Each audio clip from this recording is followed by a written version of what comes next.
Bonjour et bienvenue dans cette nouvelle vidéo où aujourd'hui on parle de comment guérir ses intolérances alimentaires. Guérir ses intolérances alimentaires, mais c'est pas possible! Et si, vous avez bien entendu, guérir ses intolérances alimentaires, c'est possible, que ce soit au gluten, aux produits laitiers, aux œufs, aux arachides, peu importe quoi. Sachez qu'il est possible de guérir ses intolérances alimentaires et je vous explique comment dans cette vidéo, quel est le protocole que je mets en place avec les personnes que j'accompagne. Donc bienvenue à vous sur ma chaîne de conseils dédiés aux personnes qui sont stressées et fatiguées chroniques. Je suis Mariette Biernacki, je suis naturopathe, coach et magnétiseuse et j'accompagne les personnes qui souffrent de stress et de fatigue chronique à retrouver sérénité et vitalité dans leur quotidien de manière naturelle. Si ces sujets vous intéressent, vous pouvez vous abonner à ma chaîne, activer la petite cloche des notifications, comme ça vous recevrez bien toutes mes nouvelles vidéos de conseils. Je vous rappelle que vous pouvez télécharger dans la barre d'informations mon e-book de 30 recettes sans gluten, sans lait et sans sucre. Ce sont des recettes spécialement dédiées à vos intolérances alimentaires le temps de votre guérison et qui vont vous permettre également de retrouver de la vitalité. Ce sont vraiment des recettes faciles, rapides et gourmandes pour se faire plaisir malgré ces intolérances alimentaires du moment et avant de les soigner. Et justement, on va voir ensemble dans cette vidéo que vous n'êtes pas condamné à vous priver à vie de vos desserts préférés, des bons repas conviviaux en famille, entre amis et vous libérer aussi des douleurs digestives si toutefois vous faites un écart, parfois même malgré vous, et de la charge mentale aussi que cela implique de toujours devoir penser à amener sa nourriture ou à se casser la tête pour trouver un restaurant compatible avec nos intolérances alimentaires. Je sais que ça peut vraiment être le parcours du combattant pour être moi-même passée par là. Donc aujourd'hui justement on va voir comment faire pour se débarrasser de ces fameuses intolérances alimentaires. Parce que je vois bien en consultation que vous êtes nombreux à me faire part de la frustration que cela vous procure, parfois aussi de l'incompréhension de votre entourage, ce qui peut faire parfois d'ailleurs double peine parce que pour vous c'est déjà problématique d'avoir ce problème de santé qui fait que digestivement vous ne pouvez pas tolérer certaines choses et parfois de l'incompréhension de l'entourage du type ça ne te fera pas grand chose d'en prendre juste un tout petit peu, sachant vous savez très bien que vous allez passer le lendemain aux toilettes si toutefois vous en prenez effectivement un tout petit peu ou que vous allez avoir de grosses douleurs durant toute la journée. Donc voilà, peu importe les symptômes en fait qui peuvent survenir chez vous, vous savez très bien que vous ne pouvez pas vous permettre ce genre de choses sous peine que votre corps vous le fasse savoir très rapidement. Donc afin de bien comprendre le protocole que je vais vous proposer pour pouvoir guérir vos intolérances alimentaires, il est important de revenir rapidement sur ce qu'est une intolérance alimentaire et quel processus elle met en jeu dans le corps. Donc on parle d'intolérance alimentaire lorsqu'il y a des aliments que vous ne digérez pas bien, littéralement que vous ne tolérez pas bien et qui vont donc vous causer des symptômes par excitation de votre système immunitaire. Donc je précise tout de suite que allergie et intolérance alimentaire sont exactement la même chose, le même processus. On entend parfois que l'allergie fait intervenir le système immunitaire et pas l'intolérance, c'est faux. L'intolérance fait également intervenir le système immunitaire, simplement c'est en moindre mesure généralement. Donc généralement on parle d'intolérance en fait quand la réaction est moins forte et qu'on va vraiment parler d'allergie lorsque la réaction est vraiment très importante, voire même que vous pouvez faire un œdème qui peut être mortel si toutefois vous consommez de l'aliment en question. Donc là bien évidemment ce ne sera pas le même degré de réaction immunitaire que si ça vous cause entre guillemets simplement une diarrhée.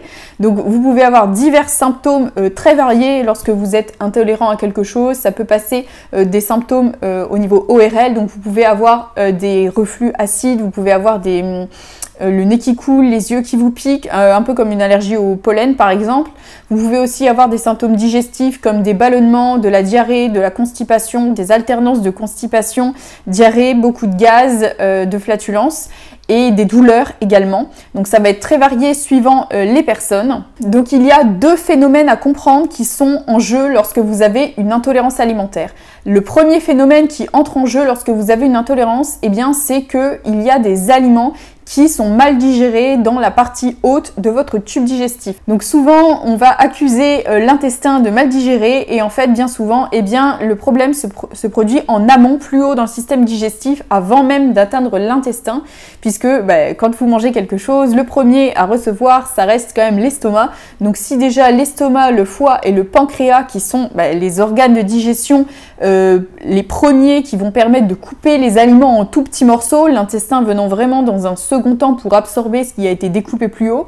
Si déjà les organes du haut ne vont pas bien découper par les enzymes digestives qui vont vraiment agir comme des petits ciseaux pour couper en petits morceaux très fins les longues chaînes de protéines notamment. Donc par exemple, c'est pour ça que la plupart des personnes qui réagissent au niveau alimentaire, ça va être le gluten, la caséine du lait, le blanc d'œuf par exemple, puisque ce sont en fait les protéines, hein, de la même manière que les oléagineux, ce sont des aliments contenant pas mal de protéines. C'est pour ça que ce sont généralement les aliments qui posent les premiers problèmes, puisque ce sont des longues chaînes de protéines. Donc si vos enzymes sont un peu faibles, elles coupent pas assez finement en fait ces longues chaînes de protéines, et c'est là que vous avez des morceaux trop gros qui arrivent dans l'intestin.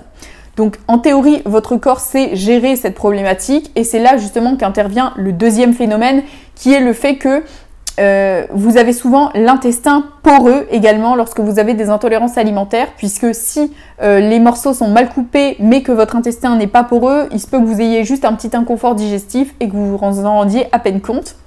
Mais sur la durée, sur le long terme, vous allez commencer à avoir des symptômes si votre intestin commence à s'abîmer, parce qu'à force d'avoir des molécules en fait trop grosses, ça va venir irriter l'intestin, puisque il n'est pas fait pour normalement digérer des grosses molécules. Hein. L'intestin est censé vraiment absorber des morceaux tout fins, infinitésimaux, qui sont censés passer en fait dans votre circulation générale pour nourrir votre corps. Et si ces morceaux sont trop gros, ils vont finir par irriter votre muqueuse intestinale, qui est recouverte d'une très fine couche d'une seule cellule, c'est-à-dire que s'il y a une cellule qui est abîmée, il y a un trou littéralement dans l'intestin. Et donc si ça se fait de manière répétée, il y a des morceaux un peu trop gros qui vont passer dans votre sang, et c'est là que votre système immunitaire va se dire il y a quelque chose de trop gros que je ne peux pas utiliser pour me nourrir, donc c'est un intrus, il faut l'éliminer, et c'est là que les symptômes apparaissent. Donc je précise bien qu'il y a ces deux phénomènes de maldigestion au niveau de la sphère haute du système digestif, plus le phénomène d'intestin poreux qui sont en jeu dans l'intolérance alimentaire. Donc c'est important de comprendre ça pour comprendre le protocole que je vais vous proposer maintenant. Donc c'est un protocole en 4 étapes qui se réalise généralement sur plusieurs mois avec les personnes que j'accompagne. Et la première étape de ce protocole, ça va être de connaître et d'éviter vos intolérances alimentaires durant votre phase de guérison, durant la durée de ce protocole.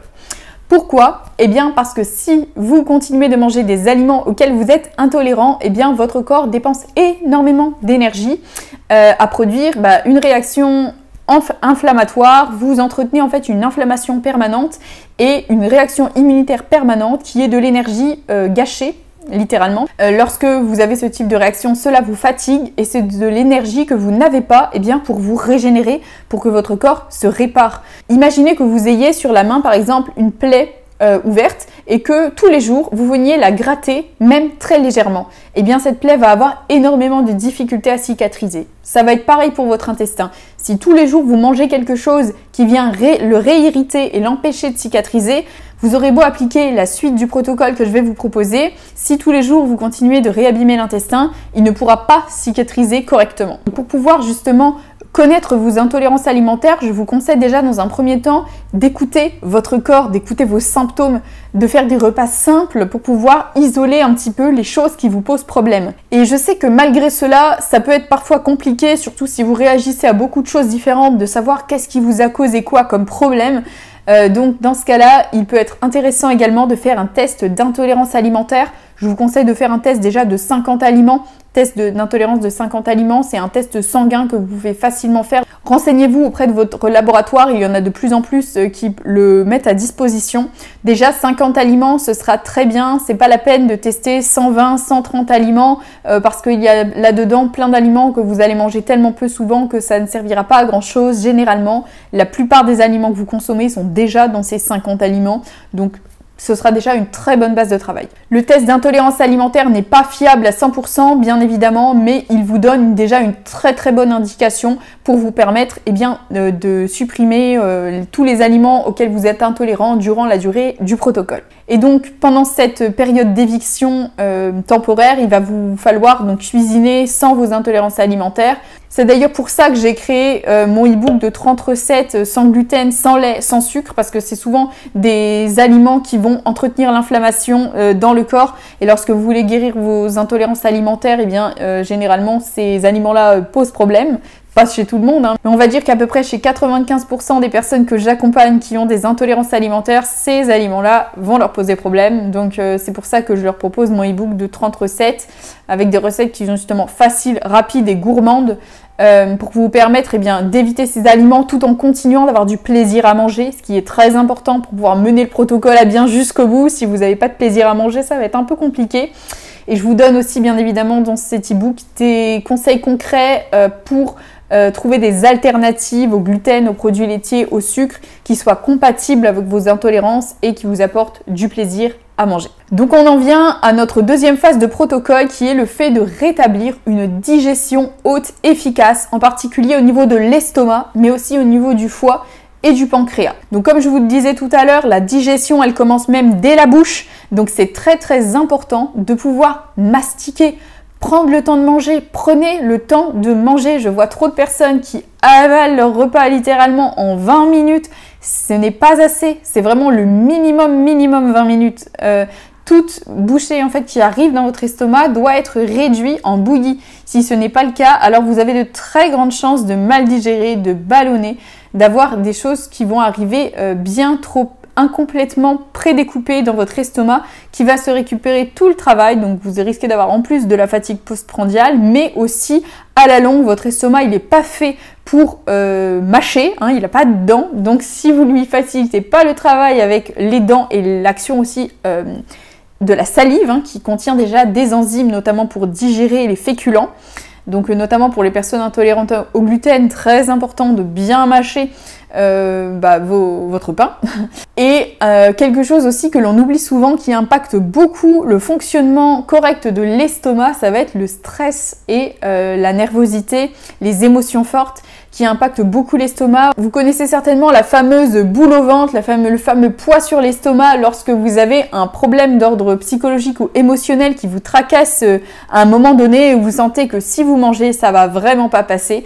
Eh bien, voilà un signe typique que votre estomac est très impacté par l'émotionnel, par le stress. Donc essayez vraiment de manger dans un endroit calme, de vous détendre pour pouvoir manger. Ce sera très important pour bien digérer. Donc bien évidemment, je vous conseille des compléments alimentaires adaptés à vous pour relancer aussi le fonctionnement de ces organes. Mais ça, c'est à adapter de manière individualisée en consultation. Je ne peux pas faire de généralité dans une vidéo comme celle-ci. Ça va passer aussi par un régime alimentaire qui est individualisé pour vous. Donc ça aussi, c'est un programme alimentaire que l'on met en place ensemble lors des consultations. Troisième étape qui est fondamentale, ça va être de supprimer les parasites intestinaux si vous en avez. Et oui, parce que nous sommes très nombreux à avoir des parasites intestinaux et bien souvent à notre insu.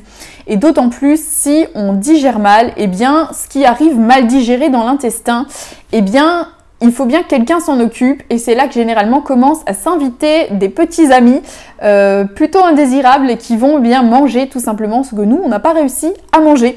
Donc lorsqu'il y a des maldigestions, vous allez avoir tendance à avoir beaucoup de ballonnements aussi parce qu'il y a une flore intestinale relativement pathogène qui va s'installer pour pouvoir manger les choses que vous n'avez pas bien digérées.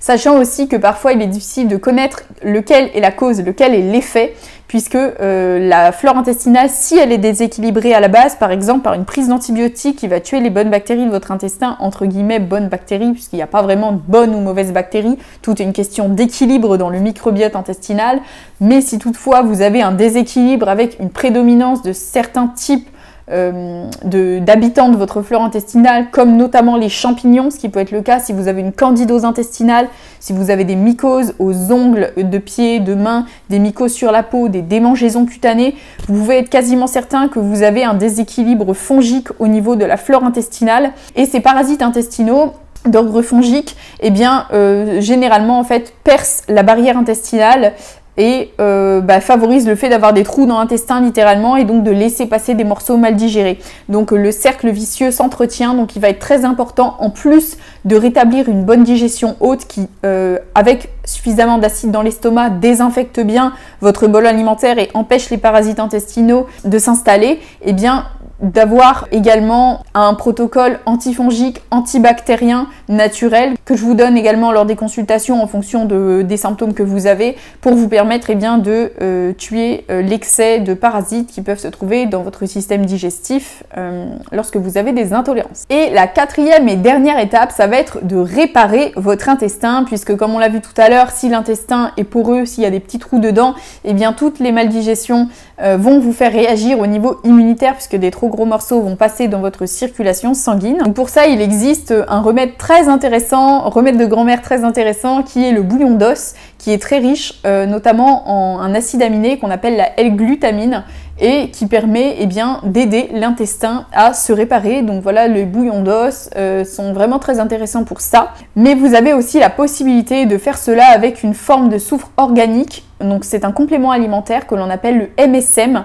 Donc c'est l'abréviation de méthylsulfonylméthane, qui est tout simplement donc, du soufre organique issu du pain maritime de Louisiane. Donc c'est un complément alimentaire naturel soufré qui permet vraiment de cicatriser les tissus et en particulier de cicatriser l'intestin. Il aide également le foie à bien fonctionner, il aide pour toute la digestion. Donc c'est vraiment un allié de choix, un allié de taille dans la guérison des intolérances alimentaires.